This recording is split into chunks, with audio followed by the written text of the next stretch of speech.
Welcome everyone to this talk. Welcome to everyone who is watching on the live stream or listening. It's great to see you in this big hall. Our next guest is Fefe. Fefe is a security consultant.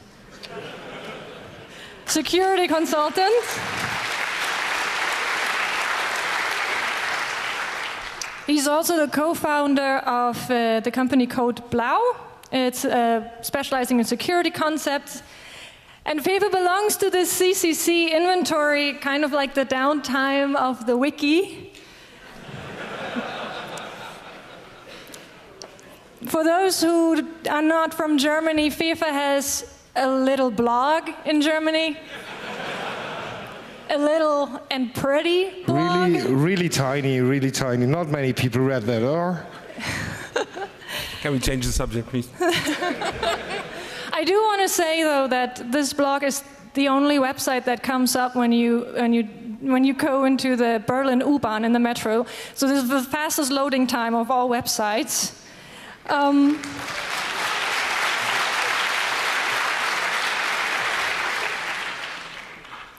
And Fefe will talk today about programs that sandbox themselves and why that is a good idea. So in this talk, check your privileges, how to drop more of your privileges to reduce attack surface. Please help me welcome Fefe.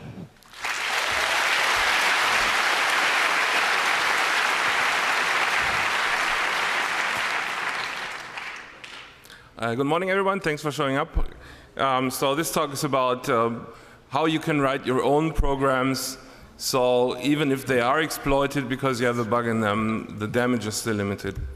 And the idea for this is pretty old. It's probably older than when I blogged it in 2007. But this is the first mention of it I found in my own blog. So I've been working on this for a while, or at least thinking about it. And now the building blocks have come into place, so I can show you how to do this now. But before we start, let me make one thing clear. This is not something you do instead of making your code good in the first place. This is something you do after you make sure the code is good. It's like an insurance.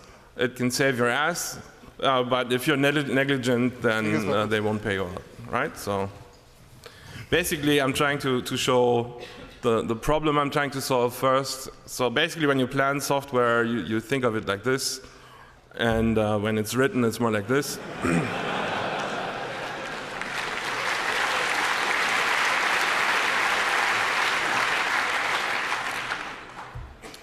Basically, we depend on lots of code with bugs in our daily lives. And many of those bugs are security bugs. And if someone tries to attack something, it's usually something that has more access rights than the attacker in the first place. And when the attack succeeds, the attacker has gained some privileges in the system. So how can we solve this problem? And the obvious idea is that, well, make sure there are no bugs in the code.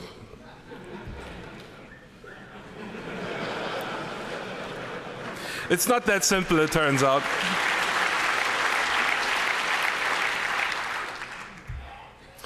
The second obvious idea is to reduce exposure of your code. Make sure it's only in the intranet. That's a typical thing people used to say for a while.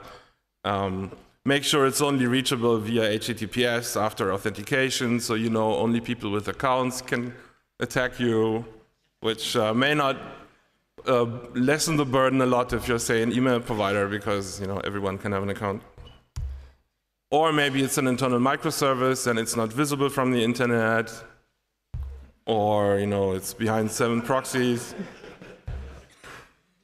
Or people can come up with pretty wild scenarios.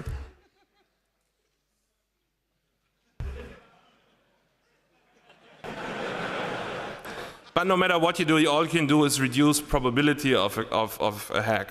You don't rule it out entirely. So even if you do all this, you can still get exploited.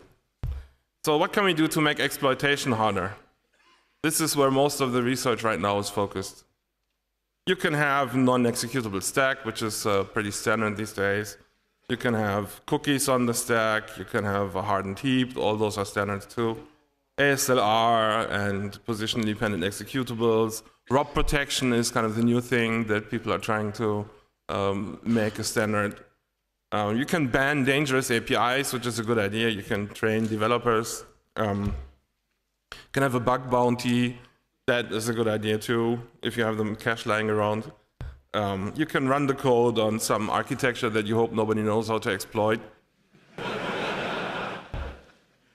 But in the end of the day, it's just a reduction of the risk. It's not actually, you can't really sleep sound. And the idea I'm going to talk about today is that maybe you can put your code in a straitjacket and drop privileges so much that even if someone can find a bug and exploit it, the access they gain is minimal or non-existent. Basically, the less the code can do, the less the attacker can gain by attacking it.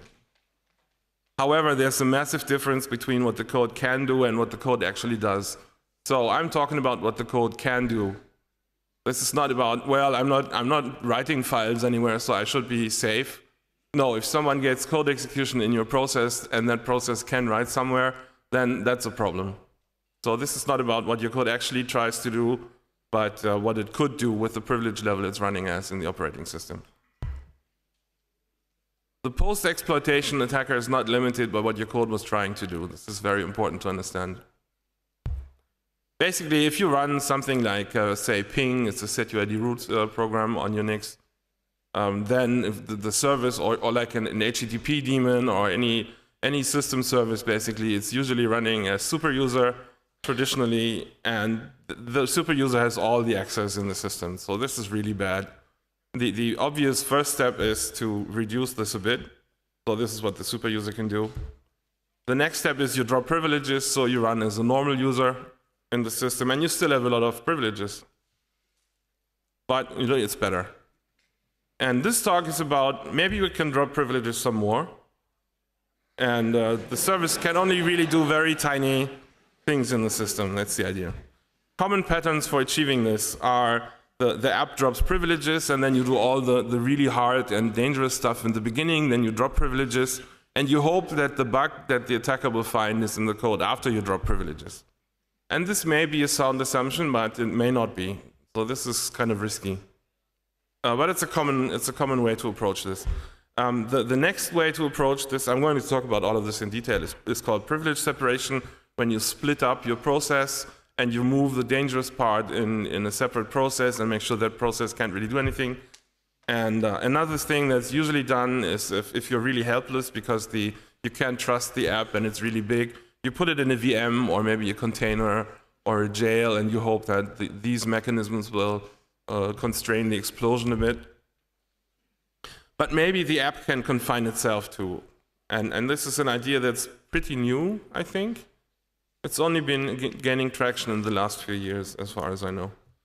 And there's a broker service, which is a common idiom. You split up your process, and you make sure, for example, the left half of the process can't open files, but it can talk to the right half, and the right half can open files. And if the left half wants to open a file, it asks the right half. And this is a very small piece of code, so we can be more sure that it's safe. Dropping privileges is generally understood as dropping them for good. So the idea is you can only go down in privileges, you cannot go up again. In practice, that's not as easy as you would think. So traditionally what we did is we only look at dropping privileges for privileged processes. We say, well, if it's running as some user ID, we don't care, that's already pretty safe. So this is where traditionally the idea of dropping privileges comes from. setuid programs or programs starting as root. And common examples of this are ping, because it needs raw socket access and that's restricted to the super user. And the X server used to be running setuid root. Nowadays there's other ways to do this because it needs access to the raw graphics hardware. And the third is Xterm, which used to be setuid root because it needs to create a TTY, and only the super user should be allowed to do this. Basically, the idea again is to do the privilege stuff first and then drop privileges and hope that all the attacker can do is attack you after that. Privilege separation, I think the term comes from the OpenSSH people, or basically the OpenBSD community has imprinted this term. They invented the concept, as far as I know. The idea is to split up your process.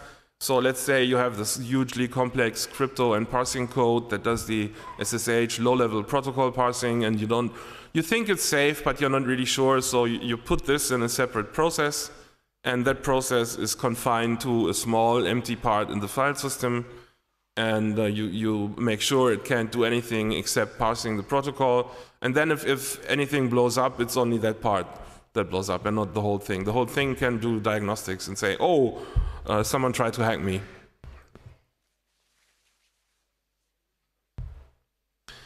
The other idea was the admin confining an app in a jail container or VM. And basically this works on a whole system level. There can be more granularity, but usually what you do is you take the whole thing and put it in some kind of environment, restricted environment, and this is done by the admin, not by the app itself. The problem is if you have some kind of rule set, there's several implementations for this that I'm going to show. If you have a rule set, this program can do this and this and this, but nothing else, how do you get that rule set? This is surprisingly difficult if it's not a trivial program. And for simple processes, it can be done, and it's reasonably easy, but that's not the ones we're worried about, right? So we think about stuff like Firefox. Also, in my opinion, you can't expect the admin to come up with a set of rules to confine a program. It's not the admin's job to understand what every eventuality, every error code path in this app does. You don't even know if you used all the regular functionality in the program usually. Are you sure you clicked on every button in Firefox in your lifetime? And you would have to do that to make sure that your profile is complete. So usually what happens in this kind of scenario is that there's some obscure error path you haven't seen yet that the program would have been able to handle gracefully. For example, disk full or memory allocation fails. And then suddenly the program behaves differently, and that's a violation of your profile, and the whole thing blows up. So it's very hard to come up with this profile. That's why I think it's a misguided idea to do this. You can still do this on top of actually having the program sandbox itself. It's an orthogonal idea, but I don't think this should be the only thing we do to constrain applications. The other idea is that, well, maybe not the admin is doing this, but the distro guy, the Debian package maintainer does this, and I don't think that's a good idea too. You can't really expect them to do this. They're basically, students doing this in their spare time. But how would they have a year to study Firefox and come up with a profile? So the central idea of my talk is the app confining itself. Basically, think it's a werewolf chaining itself to the wall before full moon to make sure that even if something happens, I'm still confined here and don't do damage. So basically what you do is you make sure there's a little part in the file system, only the stuff you really need, and you can only access that part. There's several ways to do this. I'm going to talk about them. You cannot open files outside this part of the file system, or maybe you can't open any files at all. If you don't need, Ping doesn't need to open files, you would think. But it turns out it does for DNS lookup. So it's all the devil is in the details here. It's easier to talk about it than to actually do it. Another thing that's usually overlooked is that even if you can't access the file system, there's still lots of stuff you can do.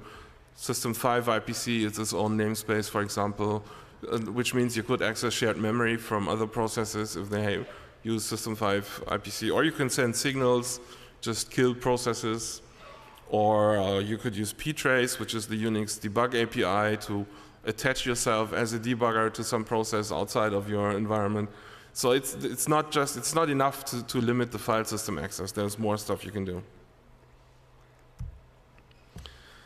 So the main thing you should take away from this is that you probably have to restructure your application the way it works.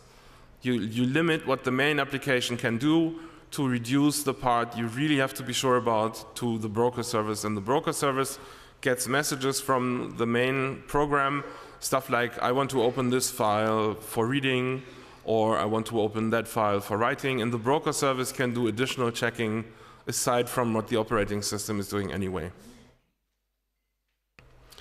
And to make this worthwhile, you have to make sure that the main process does not have any way to actually, or any access rights to access the file system itself. And there are several ways to do this I'm going to talk about. The problem is that sometimes there's ways for the main program to trick the broker. So if you just do a separate process and it's running under the same user ID, for example, then you could attach a debugger to it. The main program, if it's being hacked, could just use ptrace to override the code execution flow in the broker and just make it do anything at once. So this is more tricky than I'm letting on here. So let's get to the dirty details. First, the old school way. This is what ping is supposed to do, or like let's say in the 90s. This is what we used to do in the 90s. Basically what you have is you have two UIDs in the process data structure in the operating system. It's like some struct somewhere in the kernel, and it says, well, you have the real UID and you have the effective UID. And if the program is run is setuid, then the effective user ID is the one that the binary is setuid to. So that means if the program does anything, the kernel doesn't actually look at the real UID, it looks at the effective UID. So let's say you understand this and you want to drop your privileges, then you could just say set effective UID to get UID, to drop back to the real user ID. And you would think that's enough, right? And it turns out, no, it's not enough, because at some point there's a third UID that allows you to go back even after someone tried to drop privileges. And this is, at some point, the various versions of Unix and BSD diverged on this point. So it was, for a time, it was pretty hard to write code that does it right. At some point, a new API was invented. It's called setResUID. You can set all three user IDs with this, and that's actually okay. That's a good way to drop privileges. However, it's not enough to do this. You need to check the return value. And if you don't, things can go badly. Also, it may not be enough to reset the user ID. There may be group IDs that are privileged too. So the devil is all in the details here. So what can happen if I'm the super user and I want to set resUID to some user ID? How can this ever fail? There is system-wide limits, resource limits for UIDs. So there could be a limit that there can only be 10 processes for a given UID. And if that UID already has 10 processes running and root is trying to drop privileges to that UID, then that will fail. And if you don't check the return value at that point, you might as well not have dropped privileges in the first place. So if you do any of this, be very careful to understand all side effects and things you have to watch out for. It actually used to be even worse than that, because there was a different call set ReUID that looked like it does the right thing, but it doesn't. And in many programs today, you find backwards compatibility code if set resUID is not found by configure. And in many cases, that code path is pretty bad. So my advice is, if someone tries to build your program on a system that doesn't have set resUID, then just fail the build. We need to get this everywhere. There's no way. Even so, well, let me give you an example. This is from an Apple security advisory a while ago.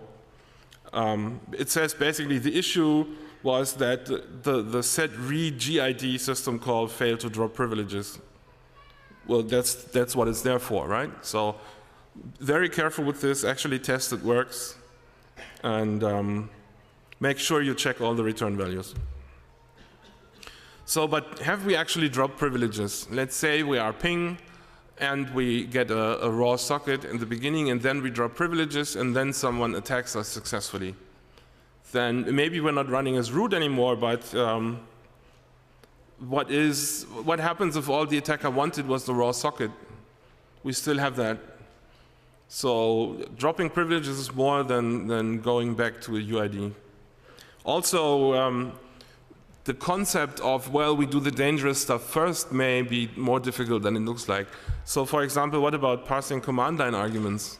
You can have bugs there. Actually, the X server used to have a bug there. And they said, well, we have to do that first, and then we do the hardware stuff, and then we drop privileges. So this is dangerous too, parsing command line arguments. And what if the attacker is using environment variables? What if the bug is in the dynamic linker? There were examples of this too. So that's before even your main is running. So dropping privileges it's a harder concept than it looks like. And if all the attacker wanted, as I said, is the raw socket, then there's not much you can do. The code still has to be good. So let's talk about privilege separation. Let's say you have web servers and it wants to convert uploaded images to, let's say, create thumbnails or make sure it's all a JPEG without metadata or whatever. Want to remove EXIF, something like that. But the way to do that would be to support all these image formats, and nobody wants to write that code. So what people do is download libraries to do that, and those are big pieces of code. Many of them have had security problems in the past. There's basically not many reasons to trust them now. So that might be a good idea for privilege separation. You move that in a separate process, and that process has no privileges, and it doesn't have to access the file system in any way because it gets the image over some socket or pipe or whatever, and it gives you the result back over another socket. So this could be locked down. There's a difference between using all the libraries directly and using some kind of wrapper around them, which is even more popular, something like ImageMagick. In any case, no matter how you do it, it's a huge code base that shouldn't really be trusted. So if you do this at some point, that might be a good idea to think about privilege separation. So the idea is to move all that image manipulation stuff in a separate process and lock that process down.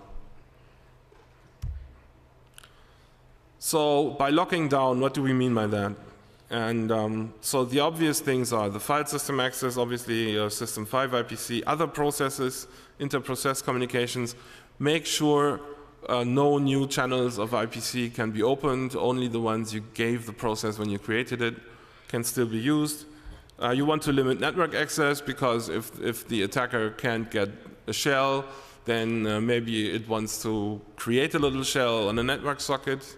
Even if it doesn't have access to bin shell, and that might still be bad. That needs to go away. Maybe there's a routing problem, so this service is only supposed to be a microservice that's visible from your one host in the DMZ, but it has a default route somewhere that doesn't need to be there. So maybe that could be locked down too. There's many ideas what you could try to lock down. Common approaches for this is either namespaces or a prison and a guard. So the namespace idea is that you put together some kind of fake file system that looks like a real file system but only has the parts in it that the process really needs. And that fake file system then becomes the actual file system that that process sees. This is one of the ways you can do this. And usually stuff like etc hosts or etcresolve.conf, stuff like that could be used if the process you're trying to lock down uses DNS lookups, for example. So these kind of files you would need in your fake file system too. And if your fake file system is on a var jail1, you would have a file like var jail1 etc hosts. The namespace concept can also be used for UIDs and PIDs. So the difference here would be if you have something like a container and in that container there's an init running, would that init have the PID1 or not? If you have more than one jail, can you have more than one PID1? So this is a detailed question that may not matter. Maybe you don't even need an init in your jail, but if you have a namespace and every container has its own PID namespace, then there is no risk that any interaction like kill or any signals, any ptrace, anything that takes a PID could ever affect anything outside that jail. The other approach is to have some kind of prison. The BSD, FreeBSD came up with the name jail for this. You have some kind of Unix permission checks during open. This is done on Windows the same way. This is an old concept. If you can do open, you get a file descriptor back, and when you do read and write on that file descriptor, even if you at that point you couldn't do the open again because you drop privileges, if you have a file descriptor, you can still do what you were allowed to do at the time of the open. So all the access checks are actually done at open and not at read or write. All read or write checks is if the open asked for read or write permission. So the idea would be that you disallow the open in the first place in the part you want to restrict, and then you have some kind of guard, and if the code that you want to restrict needs an open, it can talk to the guard, and the guard or the broker service says, well, this open, yeah, okay, etc hosts for reading, that's okay, but etc hosts for writing, that's not okay. So this is the other way to do this. You can do pretty much the same thing for sockets, and as long as the end result is a file descriptor, it can be passed between processes using Unix domain sockets. So descriptor parsing, the concept is easy, but how to do it is actually pretty crafty. And I would advise against trying to do this yourself. Go find some code that does it. For example, you can use mine. It's available in this library. This is pretty hairy. You can look at it. It's like an if-dev desert. It's really horrible. I mean, you can try, but it won't run on some kind of operating system you never heard of, and it's bad. So it's just 3 lines of code basically, but it's different 3 lines of code for almost every flavor of Unix out there. So it's pretty hairy. But if we abstract that away, then it should be okay. So how do we restrict file system access? The old solution is called change root. What you do is you create an empty root-owned read-only directory, var jail or var empty or whatever you want to call it. And then in the service you say change dir to that root, that empty directory. Then you close all the open files. You say change root to the same directory. And then you drop privileges, because if you drop privileges first, change root cannot be done. Change root needs super user privileges. So this is part of the stuff that needs to be done before dropping privileges. So let's say you do this, and then the process tries to open foo. Then this foo will be relative to the current path. That is obvious, but if you try to open /foo, the // doesn't work, because that's the one thing change root makes sure it doesn't work. Or if it's a symbolic link that contains // that also doesn't work. So you can't escape from this part of the file system unless you have an open descriptor that already points outside the file system. So that sounds pretty peachy. It's all rainbows and unicorns, but no, it's not. You can escape a change root jail if you are root yourself, because then change root does not nest on Unix. So if you do a different change root while holding a file descriptor to your change root, you're out. This is the code that does it, just so you have seen it once. So if your process inside the change root environment has or can obtain a handle or descriptor to a directory outside the jail, it can escape the change root, either with changedir or fchangedir in this case. So that's fchangedir is the second way. Change root itself does not change dir. You have to do both. If you don't do both, then it's ineffective. And you need to check the return values again. Even if you are confined to a change root jail, all that does is limit file system access. Socket and signals and stuff still works, so it's not a good solution. It only is for file system. It's not comprehensive. You need to do more. More trouble with change root is that library functions might access their files without telling you first. The most notorious is the DNS APIs get host by name. Depending on the operating system, they may try to open a ton of files like resolve.conf, resolveconf.conf, ns. whatever. So you have to look at what the libc you're using actually tries to open here too, and make sure those files are in the change root jail too. Particularly troublesome for this is if the program you're trying to jail isn't written in a compiled language, but say Perl. And Perl may try to open some other like modules. If the program starts with use something, some kind of Perl module, then Perl will try to load that, or Python is the same thing. So scripting languages are pretty tricky. You would have to have all this Perl code in the jail, in the change root environment too, so Perl can load it. And at that point you risk that someone in the jail could modify those files, right? So the file permissions have to be carefully watched. And even worse, usually the way to put the files in the jail is to hard link them. So if you do a hard link and someone modifies the file in the change root jail, that also modifies the file outside the jail. So even if they don't manage to leave the jail, they might still compromise your system. So you have to be very careful about this. So let's get to the solutions different operating systems have for this. One of the first ideas, and I think it's a pretty good idea, is the BSD secure level. So it basically the same idea as I talked about inside a process. You do the dangerous stuff first, like mounting file systems and doing a file system check. Those need to be able to access a raw disk device, a block device.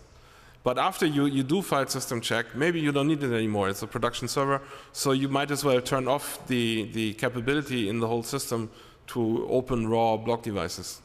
And this secure level can do this. Basically, you can only increase it, only root can increase it, and nobody can decrease it without rebooting. That's the idea. That also means you have to disallow access to devkmem and stuff like that. And secure level does that too. Then I talked about change root. Jail is something like change root on steroids. A jail has their own file system root, and additionally you can set IP addresses for different jails. So in the end you can have a root user in the jail, but without the problems that a root user in a change root environment has. So the root in the jail isn't actually considered root in the whole system. It's like a middle thing, and there's some kind of namespace stuff. This is still in progress. Jails are being extended right now, basically. So keep a watch on the capabilities of jails. They're still being worked on. The admin that sets up those jails can specify, for example, if System 5 IPC access is allowed, or raw sockets are allowed, and things like that. So this is a pretty good thing. And it has been used for building a container style hosting on FreeBSD for a while now. One of the problems with jails, well, maybe it's not a problem, but it makes me feel a bit uneasy, is that there's no actual namespaces. It's like a flag on the process. They extended the struct in kernel for a process to say this is relative to jail 5. So theoretically you could still say kill PID 5 and PID 5 is outside your jail, but there is a check for that. But it still means there has to be a check at every place where you do something with PIDs in the kernel. So I think it's a bit risky, but apparently it's pretty stable, and I'm not aware of any issues they had there.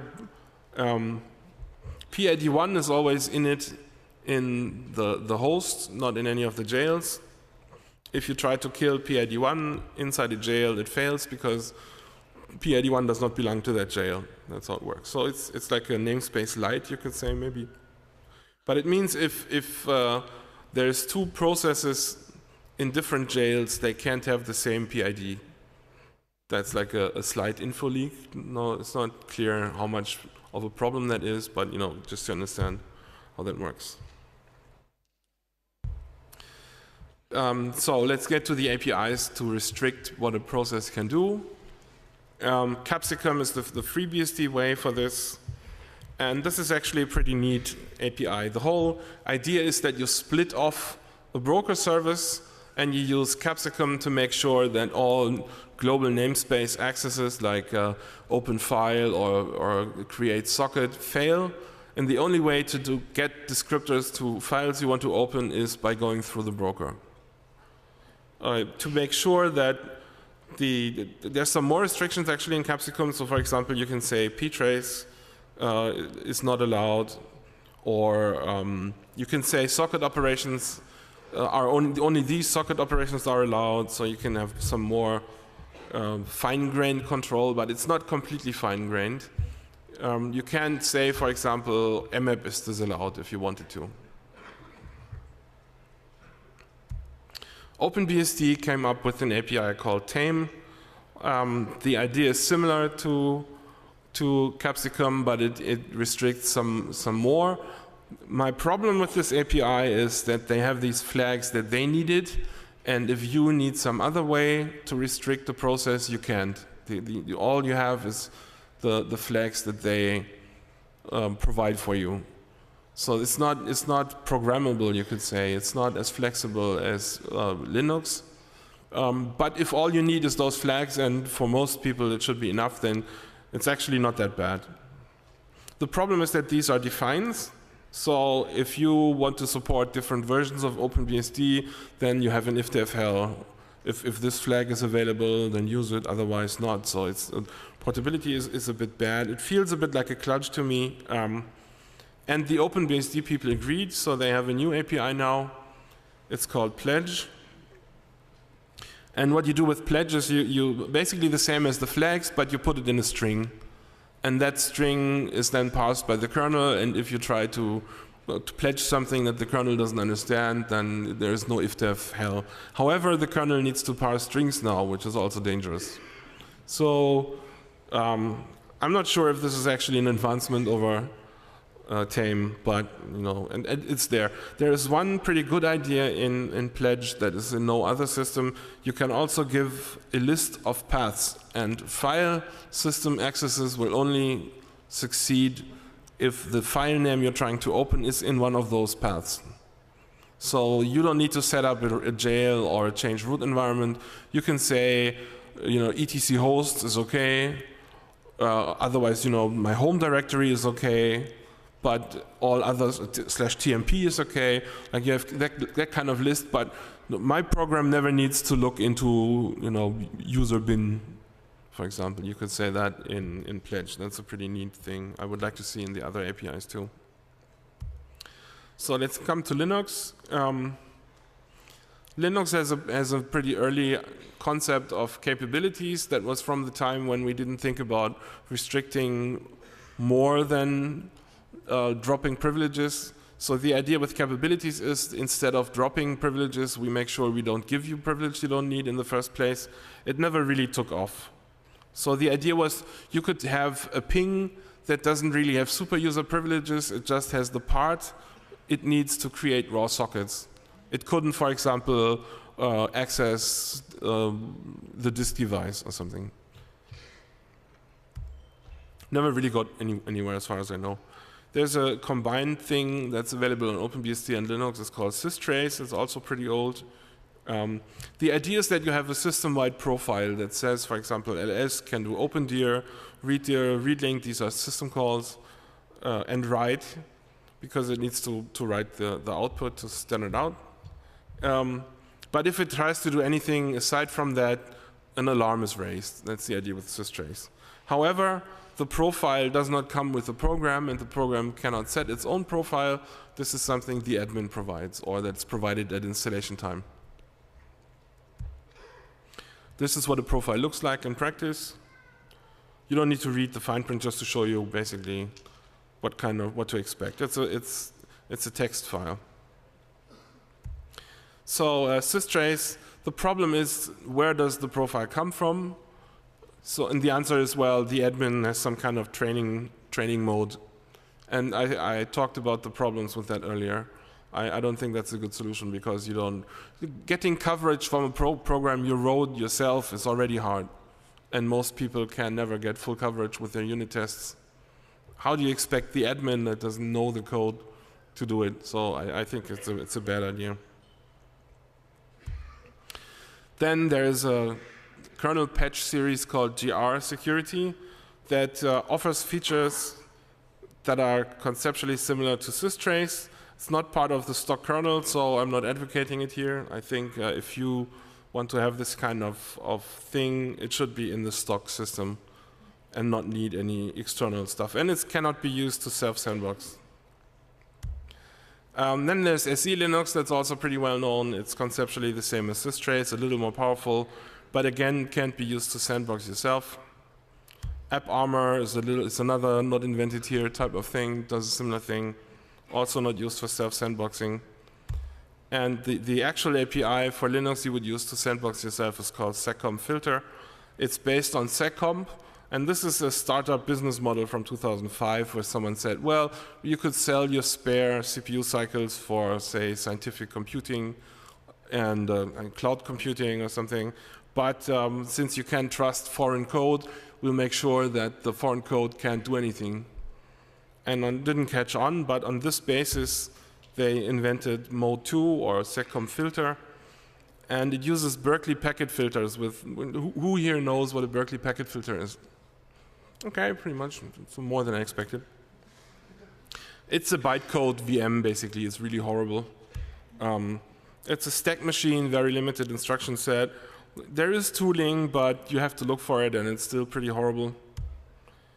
But the Linux kernel recently got a JIT for it, so they figured it's fast, we should use it more. This is what a program looks like in TCP dump, which is what it was actually intended for.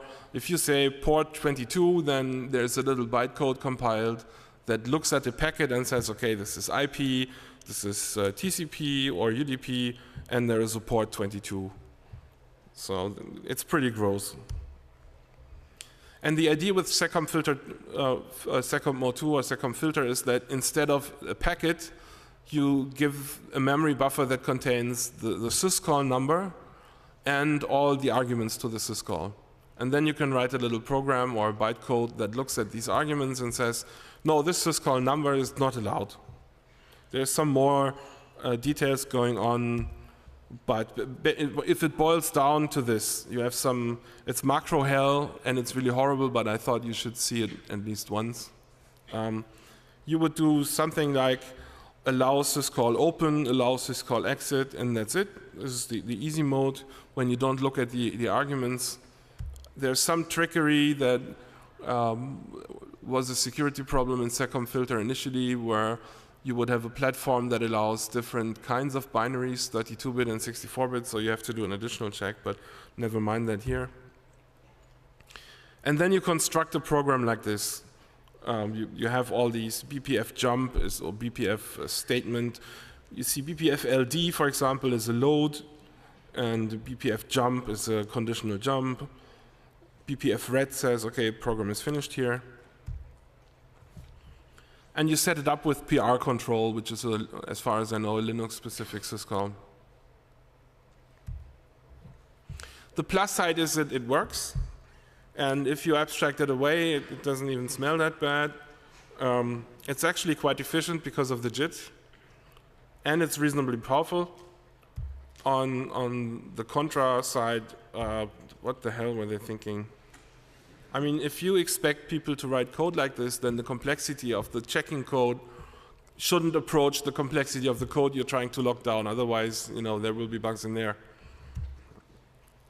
There's all kinds of warts if you try to use it, because for historic reasons, there's different ways to do many things. For example, exit versus exit group, or mmap and mmap2, all kinds of stuff. And in the end, what you usually do is you allow both, even if only one of them is called, because they do the same thing. But it's all the stuff you need to know to use seccomp-filter.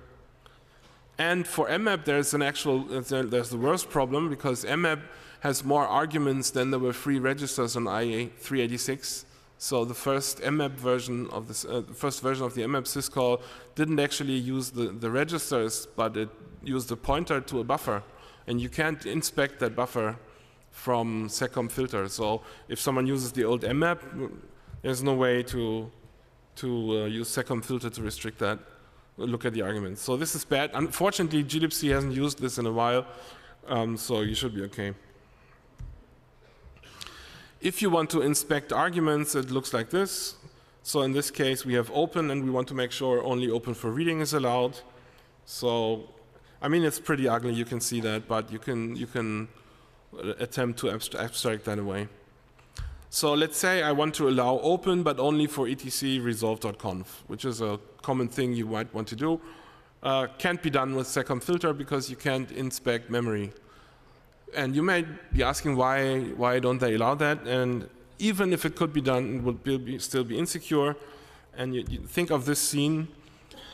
If you do the check first and say, okay, this is etc resolve.conf, and then you allow the open syscall to happen, then there's a time between your check and the open where another thread of the same process could change the buffer. So even if they allowed this check, this wouldn't work. So you can't inspect buffers with seccomfilter, and it's a good thing. If you need to do that, you need to do a broker service, basically. So there's some things you could attempt. So for example, you could lock down mmap and say it has to be a read-only page for the argument, or only this address is allowed, and when I set up the seccomfilter, then only that address is allowed as an argument. But it gets really hairy, and I wouldn't advise for it. So if we think about this, for example, mprotect would be the syscall to change a read-only map to a read-write map, so we would have to disallow that too. But you would have to make sure that if someone calls munmap on an overlapping area, that doesn't work, so it gets really hairy really fast. So let's say don't do this. However, fortunately Linux is not Unix, and doing this in the broker is comparatively easy because you can just do an open in the broker and then look at the full path of the file via the proc file system. So that would be one way to do it, basically. Or you use namespaces, which is probably the better way. So yeah, basically, this is how you would do it with a broker. You have to ask yourself the question, have we really locked anything down if we do all this trouble? Because let's say in the end you have something like Firefox, and there's a save as function in Firefox. And the idea of that is to allow writing anywhere in the file system. How do you lock that down? So even if you put that in a broker service, someone who attacks Firefox could still, well, it couldn't write, but it can ask the broker service for writing. And since it's the idea to allow writing everywhere, the broker service would allow it. Or let's say not save as, but open local files. You are allowed to say open and give a file to Firefox. So the broker would have to allow opening files. And that means even files that may not be suitable for Firefox, like your SSH private key, Firefox can open those, right? So even if you lock down Firefox, and Firefox is just a metaphor here for complex processes. Let's say MySQL is the same thing. MySQL should have permissions to open files because it's needed for some functionality. You may be able to lock that away in special cases when you don't need it, but you can't just do that, for everyone.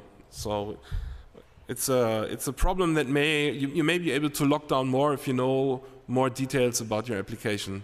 And that's one of my arguments, because the admin usually doesn't, the programmer does.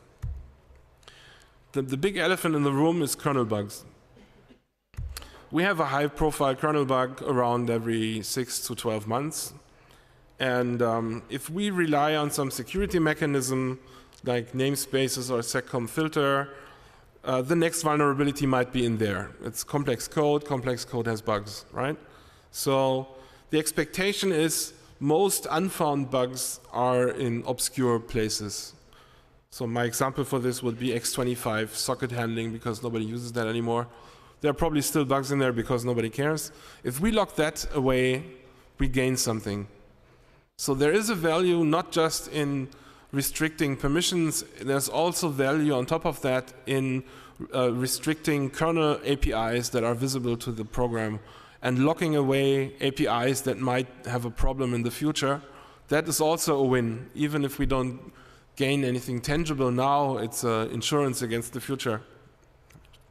So the first rule of seccomfilter is block future calls to seccomfilter.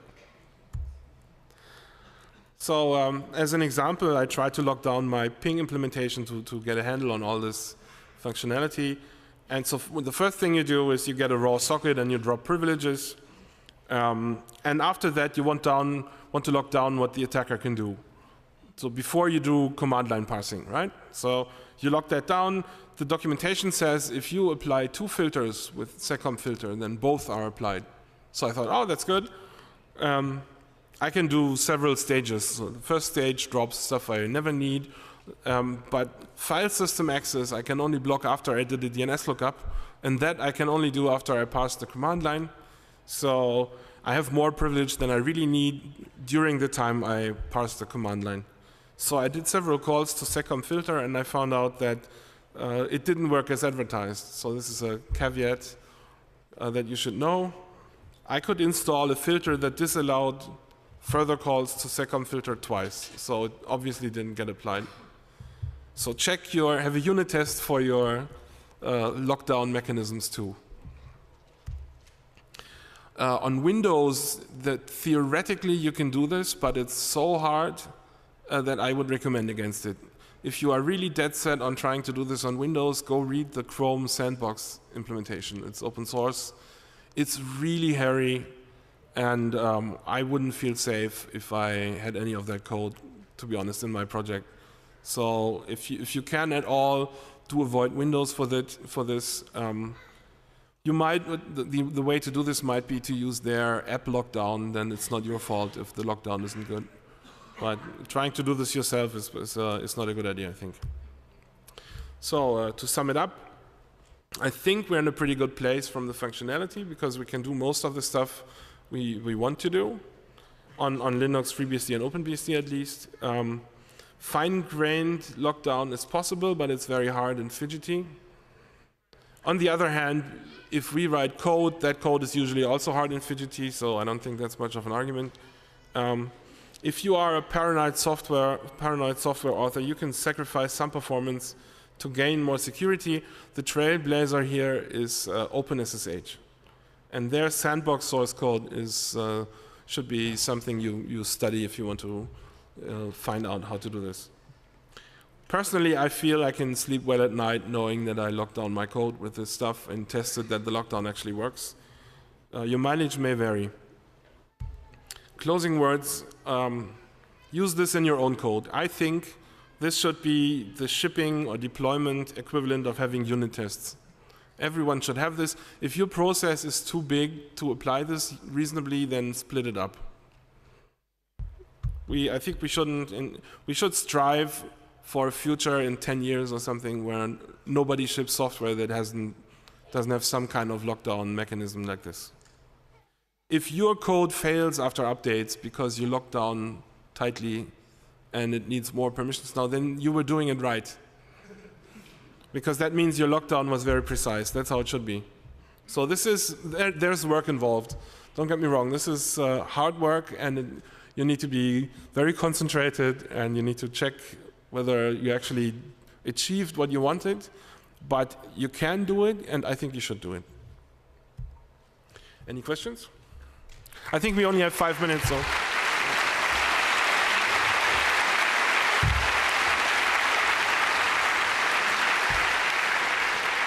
So we have about 8 minutes. You can always send me an email, or I will be available here in front. Let's start with a question from the internet. Okay. The first question from the internet is if you saw the talk on Cloud ABI, and what are your thoughts on this? On what? I forgot. The talk on Cloud ABI. Which API? Cloud API. Oh, Cloud API. I didn't actually see the talk, I'm sorry, but I will look the video. I think they're basically using the same mechanisms. I still wouldn't trust the announcement they make that you can run untrusted code if you lock it down. I wouldn't go that far, but basically what they do is the same thing. They use these mechanisms to lock down, and that's the way you have to go if you do cloud computing. Mikro 1 bitte. So what was your exact criticism of the SecComp2? Is it the design of the virtual machine, the instruction set, or the fact that you have to use these macros to write your code? Well, actually, it turns out you don't need to use the macros. There's a library that abstracts it, but since the whole reason to use this stuff is because you don't trust your libraries, I didn't mention it. I think you shouldn't be using libraries to abstract this away. My criticism is that you need too much context to use it. So the OpenBSD API is pretty good in this respect. It's very easy to use, and there's not much you can fuck up. And I would hope that there's some way to do this more easily in Linux too. Mikro 2, bitte. What is your take on XDG app for application sandboxing? On which one? XDG app, the one the GNOME project is doing for larger applications that normally don't run as root, but as a normal user. I haven't actually looked at the details there. I don't know, sorry. Okay. Microphone 4, please. So my question is, all these privileged dropping happens at runtime. You have to code it into the binary yourself. Now there are some processes, tools, where you know that right from the beginning you don't need certain kinds of accesses. Wouldn't it make sense to have kind of like the seccomp binary code be in a special section in the ELF binary and have loaded by the kernel right from the beginning? Yeah, that would be awesome, but we don't have the tooling yet. So if someone would hack that would be nice. Another question from the internet, please. Yes, the question is, what do you think about running a target application in like hardened Docker with like LSM, seccomp, and C groups? Yeah, I mean it's a good idea. However, how do you know that? I mean, Docker doesn't really lock down everything. They use namespaces, which is good. But if you have a kernel bug, there's more you can do to avoid it. I mean, not in all cases, but I don't feel as safe with Docker than I would feel with Docker and an application that also does seccomp filter to restrict itself more. Microphone 3. Thank you. Everything you explained looks like I need to call all these features from C. Is there some way to call those restriction APIs from some high-level type-safe, memory-safe languages? Probably. However, you need insight in what the runtime of those languages does, and that's a whole other can of worms. Usually from more high-level languages, you can always call C code in some way or other, so it should be possible. Microphone 2, please. Yeah, my question kind of relates to the previous one. So you mentioned resolveconf being read during name lookup. So is there any attempts to kind of make this modular when you have a library and you at least need to document or specify in some way what this and that call needs in terms of operating system services? So you can do the I'm not aware of any of those, but most operating systems document this in some way or other in their own documentation. However, if you write software, you usually want it to be more portable than, it works with this version of libc. So there's a trade-off here to be more precise in your blocking or to be more portable. And I think that's a bad thing to have. It gives the wrong incentive. And a question from the internet, please. Yes, it's not really from the internet, but from one of the angels down here, so I'm going to hand him the microphone. Yeah. So you mentioned that AppArmor, you mentioned using broker services to actually hand off opening files and how it doesn't help with processes that might need to open arbitrary files. Something we are doing with AppArmor is we are working on using broker services where it's actually the broker service which prompts a user for which file need to be open, which avoids having the service lie about needing to open the file. When I say broker servers, I didn't mean it in a way that the operating system starts something, but I meant it that the application forks in the beginning, and then one of the two processes is the broker for the other half. So I don't mean it. I think if you want the admin to install anything so your app is more secure, you shouldn't rely on that because there will be mistakes made and you want your app to be secure in any event. So you should do it yourself as the programmer. Microphone 8, please. Hey, so isn't it a problem that most of these privilege dropping mechanisms require you to have super user privileges? Doesn't that create an additional time of vulnerability for a program that never actually needs super user privileges but would like to lock itself down? I don't think most of the APIs do require super users. So Seccomp Filter doesn't, I think Tame and Pledge don't. I'm not sure about Capsicum, but I don't think it does. Change Root does and Jail does, because those are meant for different things. But if you write something like ping and you have an exterior mechanism to get your raw socket and you don't need to run as root, then you can use most of these APIs without being root. Thank you very much. And Fefe, thank you very much for this talk.